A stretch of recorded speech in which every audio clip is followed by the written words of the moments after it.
If you ask anyone to picture a highly valuable diamond, they almost always conjure up the exact same image. You're probably picturing it right now. Oh, absolutely. A perfectly clear, icy stone. Completely colorless, flawless. For decades, that absolute absence of any imperfection is what we've been told to look for. It's like the ultimate symbol of purity. Yeah, and that standard is practically drilled into us. I mean, when you walk into any jewelry store, the grading scales heavily penalize anything that interferes with that crystal clear transparency.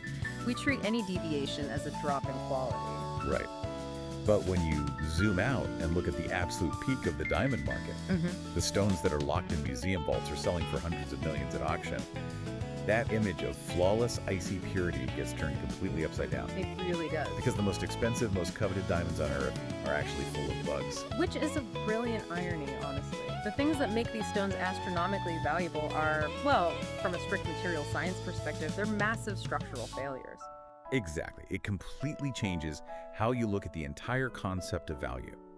And that is exactly what we are unpacking today. Welcome to the Deep Dive. We are exploring some fascinating notes from a materials scientist on the world of atomic alchemy, all to decode the mystery behind fancy colored diamonds. It's such a wild topic. It really is. We're going to figure out how microscopic defects, literal broken pieces in the atomic structure, create spectacular yellows, blues, pinks, and greens. Right, and to really grasp the scale of what's happening inside these colored stones, we first have to establish the baseline of what a perfect diamond actually is, because a flawless diamond is incredibly simple. It is 100% carbon. Just pure carbon, basically the exact same element that's making up, the graphite in the pencil on my desk right now. The very same. Yeah. But the difference between your pencil and a diamond comes down to the architecture. In a perfect diamond, those carbon atoms are locked together in a highly rigid, repeating, three-dimensional grid. It's a covalent bond network where every single carbon atom is holding tightly to four other carbon atoms. There is no slack. There are no loose pieces. And that tight grip is what makes it like the hardest natural material we know of. Exactly. It's also what makes it transparent. Oh, really? Yeah, because that structure is so perfectly balanced and tightly bound, it doesn't interact with visible light at all. When white light, which, contains all the colors of the rainbow, hits a perfect diamond lattice, there are no loose electrons available to absorb that light energy. So the light just goes right through. Basically. The photons just pass straight through the gaps in the grid, or they bounce off the interior walls and back out to your eye, completely unaltered. Okay, so a flawless diamond is essentially just a perfectly clear window for light. It doesn't trap anything. Which means, logically, if we are looking at a diamond that does have color, the window has to be broken. Something is trapping the light. That is the foundational rule of fancy color diamonds. Every single color we see in a natural diamond is a crystal defect. The flawless carbon lattice was compromised deep underground. Material scientists often refer to these as pure impurities. Pure impurities. Okay, let's unpack that, because the idea that someone is paying $50 million for a defective piece of carbon is just amazing to me. Let's start with the most straightforward defects, which the source material calls the chemical crashers. Right, the chemical crashers. This happens when rogue atoms from a completely different element crash the pure carbon party. And the most common crasher gives us yellow diamonds. Yeah, the atom responsible for that yellow is nitrogen. You have to remember the environment where diamonds form. We are talking about the Earth's mantle, 100 miles underground, under extreme heat and pressure over billions of years. It's not a sterile lab. Not at all. It is a chaotic soup of elements down there. And occasionally, a nitrogen atom gets swept up in the mix and manages to sneak into the carbon lattice as it's growing. Does it just take an open spot in the grid? Or It actually steals a carbon atom's designated seat.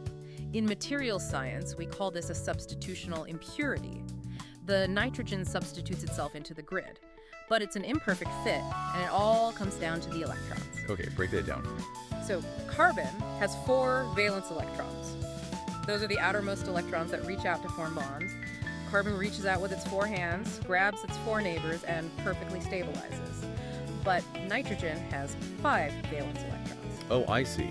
So if we imagine the crystal lattice like a massive game of musical chairs. Love this analogy, yeah. Right, you've got a table perfectly set with 4 chairs for the carbon's 4 electrons to sit down and lock in. Yeah. But then nitrogen sneaks in and sits at the table, and nitrogen brings an extra friend. So there are 4 chairs, but 5 electrons. Exactly. And when the music stops, 4 of those electrons sit down and form those strong bonds with the neighboring carbon atoms. But that 5th electron is left standing. Yeah, it doesn't have a chair. Right, it has no bonding partner. It's an orphan electron, just hanging out loose in the crystal lattice. And because it isn't locked down tightly in a bond, it is highly reactive to incoming energy. Meaning it's ready to interact with the light passing through our clear window. Spot on. When visible light hits that loose electron, the electron absorbs the energy from specific photons to jump to a higher energy state. But it doesn't absorb just any light. The energy required for that specific jump corresponds perfectly to the wavelength of blue light. So that loose nitrogen electron essentially swallows the blue photon's whole. It does. And this is where the optical illusion of human vision takes over. Because the blue light gets trapped inside the stone, the light that finally exits the diamond and hits your retina is fundamentally altered. It's missing a chunk of its spectrum. Exactly. Our eyes perceive color based on what bounces back to us. If you take standard white light and you subtract the blue wavelengths, the complementary color that remains the composite of what's left over is yellow. That is wild. A microscopic game of musical chairs leaves one single electron standing, it eats the blue light, and suddenly you have a vivid canary yellow diamond. All dictated by the atomic math of one extra electron. Which naturally makes me wonder about the inverse. If an extra electron traps blue light and gives us a yellow diamond, what happens if an atom crashes the party and it doesn't have enough electrons? Well, then you get one of the rarest, most highly coveted gemstones in human history, the blue diamond. And when we talk about blue diamonds, we're talking about legendary stones, like the Hope Diamond sitting in the Smithsonian with that deep, mesmerizing, almost oceanic blue. What is the rogue atom crashing the party there? Boron. And boron is incredibly rare at the extreme depths of the Earth's mantle where diamonds are born. It's mostly found much closer to the surface. Oh, really? But how does it get down there? Through tectonic subduction. Parts of the Earth's crust getting pushed deep underground. Trace amounts of boron occasionally make it down into the diamond-forming zone. And just like nitrogen, boron can substitute itself for a carbon atom. But the math is reversed. Boron only has 3 valence electrons. Okay, so going back to our table with 4 chairs, this time boron shows up, but it only brings 3 electrons. We have an empty chair. In physics, we quite literally call that a hole. It is a physical vacancy where an electron ought to be to satisfy the crystal structure. And this completely changes the electrical properties of the diamond. The presence of that hole actually turns the diamond into a p-type semiconductor. Okay, wait, a semiconductor? Like the silicon chips running my phone or my laptop? The fundamental mechanics are very similar, yeah. The P stands for positive, because that missing electron hole acts like a positive charge. And what's wild about these holes is that they can move. Move? How can a hole move? An electron from a neighboring carbon atom can jump over to fill the empty chair, but in doing so, it leaves its own chair empty. So the hole migrates through the crystal. It allows the diamond to actually conduct electricity, which pure diamonds cannot do. That's fascinating. But how does a migrating empty chair turn a diamond blue?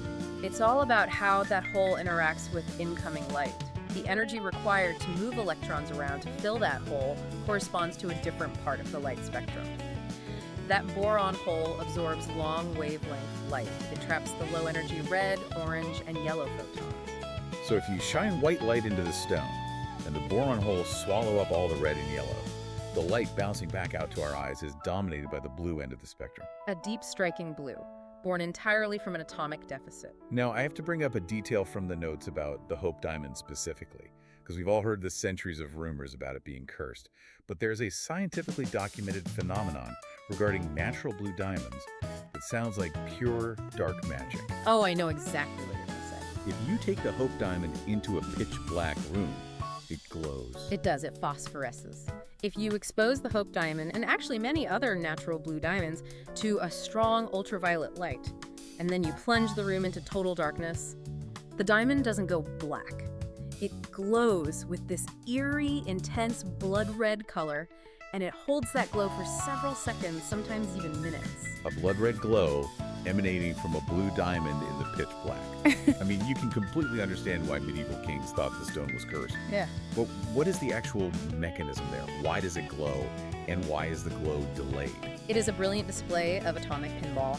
Inside the Hope Diamond, you have lots of those boron holes we just talked about. but it's a natural stone, so it also has trace amounts of nitrogen scattered far away in the lattice. Okay. When you shine that intense UV light on it, you are pumping massive amounts of energy into the diamond. You excite the electrons, and you actually knock some of them out of the nitrogen atoms. So you have these highly energized loose electrons zipping around the crystal grid. Exactly. And eventually, those loose electrons fall into the empty boron holes. They get trapped there. But when you turn the UV light off, the system wants to return to its stable, resting state. Those trapped electrons need to leave the boron holes and migrate all the way back to the nitrogen atoms. But they can't just teleport. Right. They have to travel back through the lattice. And as they finally drop back down into their original stable energy states at the nitrogen sites, they release the excess energy they've been holding on to. And that energy is released as light. Yes, as a photon of red light. The reason it glows for so long is because it takes time for all those electrons to find their way back home. You are watching, in real time, billions of microscopic energy transfers happening sequentially inside the stone. That is staggering. The curse of the Hope Diamond is just electrons struggling to find their way back to a nitrogen atom in the dark. It's impure chemistry putting on a light show. Unbelievable. So those are the chemical invaders. We have nitrogen giving us yellow with an extra electron, and boron giving us blue with a missing electron. You add a different ingredient to the carbon, you get a different result. That tracks perfectly.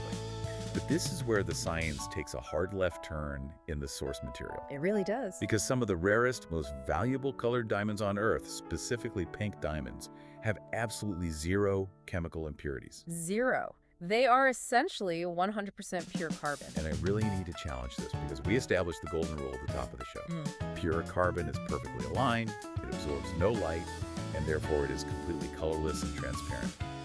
If there is no nitrogen and no boron, how on earth can a pure carbon diamond be pink? It all comes down to a phenomenon called plastic deformation. Plastic deformation. Yeah. That sounds like melting Tupperware in the dishwasher. It really does, but it's actually a term for when a solid material is permanently bent or altered without fracturing. To understand how this happens to a diamond, you have to think about the violent reality of the Earth's mantle. Right, the chaotic soup. These crystals aren't just resting peacefully in a gentle oven, they are caught in the crossfire of moving tectonic plates. Wait, but a diamond is the hardest substance we know of. If you take a hammer and smash a diamond, it doesn't bend. It shatters into a million pieces. True, because a hammer strike is sudden, catastrophic kinetic energy. But tectonic pressure is different. We are talking about unimaginable directional force applied incredibly slowly over hundreds of millions of years in an environment that is intensely hot. Under that exact combination of deep mantle heat and relentless grinding pressure, the carbon lattice doesn't shatter, it slips. The actual grid of atoms shifts. Yes, imagine a perfectly stacked deck of cards resting on a table. Okay, I'm picturing it. If you push down on the deck and slowly slide your hand forward, the cards don't break, but the entire deck slants. The layers slide over one another. In a diamond, the tectonic pressure forces microscopic layers of the carbon lattice to slide just a fraction of an atomic width out of alignment. We call these slip planes. And that slight slant, that bending of the grid, is enough to change how light moves through it. Exactly. When you force the carbon atoms slightly out of their perfect alignment, you change the physical distance between them. You stretch and compress the covalent bonds, and those work bonds create physical traps for light. Wow. Yeah, the deformed lattice suddenly starts absorbing certain bands of light, primarily the greens, and what bounces back to our eyes is a stunning pink, red, or brown. That completely reframes how you look at something like the famous Argyle mine in Australia, which produced almost all of the world's natural pink diamonds before it was depleted. The Argyle stones are a perfect example. They were formed in a region of the Earth that experienced incredibly violent tectonic collisions. It's so poetic when you think about it. If you're looking at a multi-million-dollar pink diamond ring, you probably see this delicate, soft, traditionally beautiful gemstone. But what you're actually holding is a frozen record of sheer geological trauma. It's the ultimate paradox. Material scientists often refer to pink and brown diamonds as the Earth's beautiful scars. Beautiful scars. Yeah. The color is quite literally a visible bruise on the carbon structure. It is a monument to millions of years of planetary violence. A beautiful scar. That is an incredible way to view it. Which brings us to the final major category of fancy colored diamonds from the notes. If pink is created by tectonic plates acting like a giant slow-motion vice over eons, The creation of green diamonds is much more sudden. It's almost like a diamond is hit by a microscopic laser beam. Green diamonds are astonishingly rare, and their origin is purely radioactive. They are born from natural radiation exposure deep in the Earth's crust. So we're talking about actual radioactive bombardment underground. Exactly. Picture a perfectly clear diamond crystal that gets pushed up toward the Earth's surface over time, but by pure chance, it comes to rest adjacent to a deposit of naturally radioactive rock, like uranium or thorium. Okay, so it's just sitting next to uranium. Right, and over thousands or even millions of years, those radioactive isotopes are decaying. And as they decay, they fire off high-energy alpha and beta particles. And those particles are firing point blank into the diamond. It is a relentless atomic bombardment, and the physics of a direct hit are brutal. If a high-energy particle strikes a carbon atom dead-on, the kinetic energy is so massive that it physically rips the carbon atom out of its covalent bonds and ejects it entirely from its spot in the lattice. Okay, so unlike the pink diamond, where the grid is just slanted, Right. this is a grid with an actual hole punched right through it. Yes. Think of a perfectly racked triangle of billiard balls on a pool table. Right, they're all tightly packed together. Now imagine firing a sniper rifle at the triangle, and the bullet perfectly vaporizes just one single ball in the middle of the pack. Oh, Yeah, it leaves a completely empty space, while the rest of the balls stay perfectly still. that is a wild image. In crystallography, we call that empty space a vacancy defect. But the specific type of vacancy defect that creates a green diamond has a special name. It's called a GR1 center, which stands for General Radiation 1. GR1 center. Okay, so what happens around that GR1 center? The neighboring carbon atoms just have broken hands reaching out into empty space. They do, and, well, nature hates a vacuum. The electrons surrounding that empty void try to stabilize themselves by rearranging their bonds around the missing atom, and in this new, stressed configuration around the void, they begin to absorb light. Let me guess, a specific wavelength. You got it. Specifically, a GR1 center absorbs photons from the red and near-infrared end of the spectrum. So the radiation punches a hole, the hole swallows the red light, and the complementary color that escapes the diamond and hits our eyes is green. Exactly. A natural green diamond is defined by what is missing from it. The color is the visible footprint of atomic damage. If we step back and look at this whole spectrum of atomic alchemy, I mean, it really is mind-bending. Perfection is utterly transparent. But introduce a chemical bug like nitrogen, and the extra electron gives you yellow. Boron brings in an empty chair, giving you blue. Tectonic plates bend the actual fabric of the stone, giving you the pink scars. And radioactive bombardment punches holes into the grid, leaving a green void. Every single color is just a different flavor of structural failure. And what's so fascinating to me is how wildly our society's reaction to these failures changes depending on the industry. Because we value these bugs in jewelry, but in modern technology, they are our worst nightmare. The contradiction is staggering, really. If you look at the semiconductor industry, the companies manufacturing the silicon microchips that power our entire modern world, from your smartphone to electric cars, they spend billions upon billions of dollars trying to eradicate these exact same phenomena. Because a semiconductor needs perfect, predictable pathways for electrons. Exactly. If you are growing a silicon wafer for a microchip, a vacancy defect like a GR1 center, or a substitutional impurity like a rogue nitrogen atom will cause the chip to short circuit or fail. The entire goal of applied materials science is to engineer flawlessly straight, uninterrupted, purely uniform atomic grids. We spend vast fortunes trying to force crystals into that boring, transparent state of absolute perfection. Right, we want the perfect window for our phones. But the moment you take those exact same atomic bugs, the migrating holes, the bent lattices, the rogue atoms, and you move them from a microchip factory to an auction house. Suddenly those defects are the pinnacle of luxury. Yes, they transform from catastrophic failures into one-in-a-million miracles. We penalize the flaw in our technology, but we revere it in our art. Which leaves us with a truly provocative thought about the future. Because right now, human engineering has effectively caught up to billions of years of geology. We can now grow diamonds in laboratories. And we can control the environment so perfectly that we can manufacture completely flawless, chemically pure, 100% carbon diamonds. We have achieved the ability to mass produce absolute atomic perfection. And as those flawless lab-grown diamonds become more common and accessible, it flips the script on how we assign value. If absolute perfection is something we can just print out in a machine whenever we want, will the ultimate, most coveted luxury of the future simply be the guarantee that something is naturally, chaotically flawed? It really makes you wonder if our definition of a masterpiece will eventually just become a celebration of the bug. It's an amazing thought to chew on. So, next time you see a colored diamond, remember, you aren't marveling at perfection. You are marveling at how beautifully it's broken.